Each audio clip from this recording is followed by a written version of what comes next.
নমস্কার বন্ধুরা, স্বাদে বাঙালিয়ানা চ্যানেলে স্বাগত। আজকে আমি আবার একটা নতুন রেসিপি নিয়ে চলে আসলাম, মাশরুম মশলা। চলুন যাই দেখে নিই এটা কি দিয়ে বানাই। এখানে আমি 400 গ্রাম মাশরুম নিয়ে নিয়েছি, বাটন মাশরুম।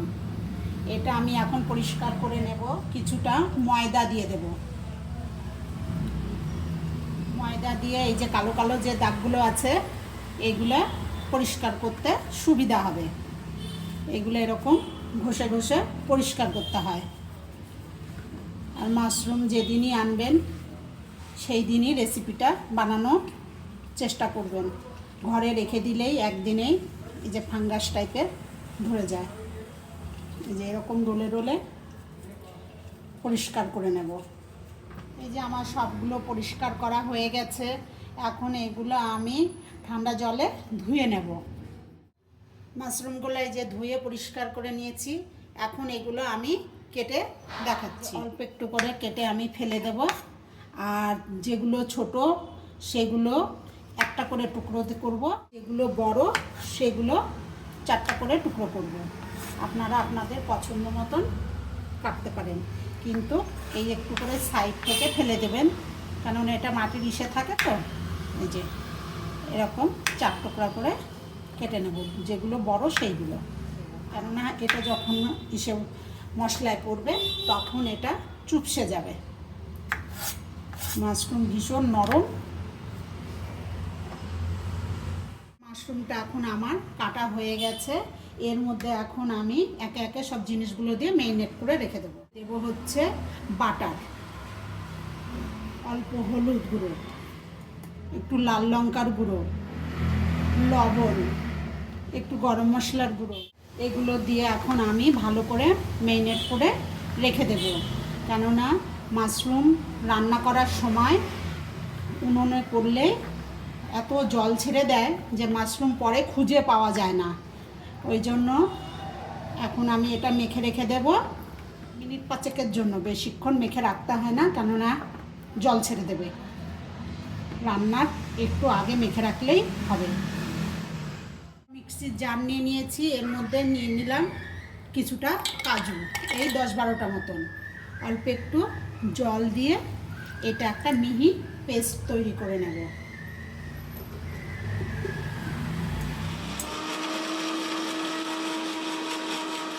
একটা কড়াই বসিয়ে দিয়েছি, এর মধ্যে এখন দিয়ে দেব পরিমাণ মতন সাদা তেল। তেলটা আমার এখন গরম হয়ে গেছে।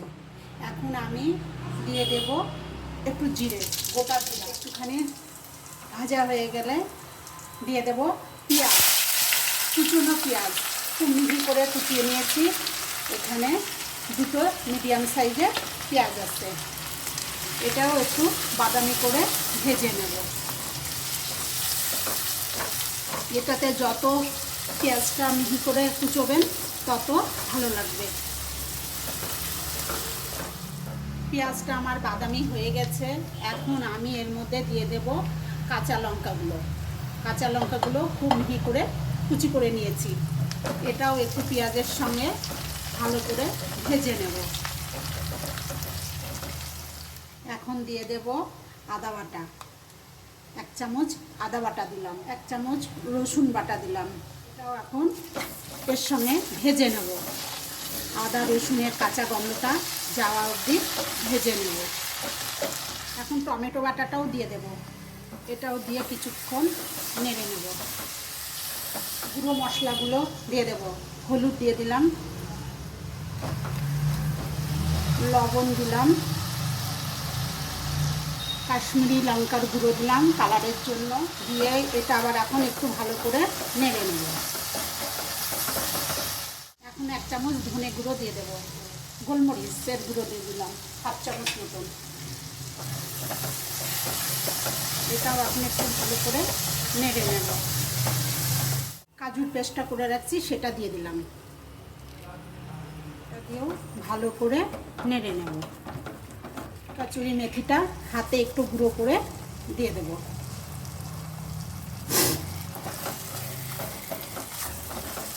ভালো করে কষিয়ে নেব।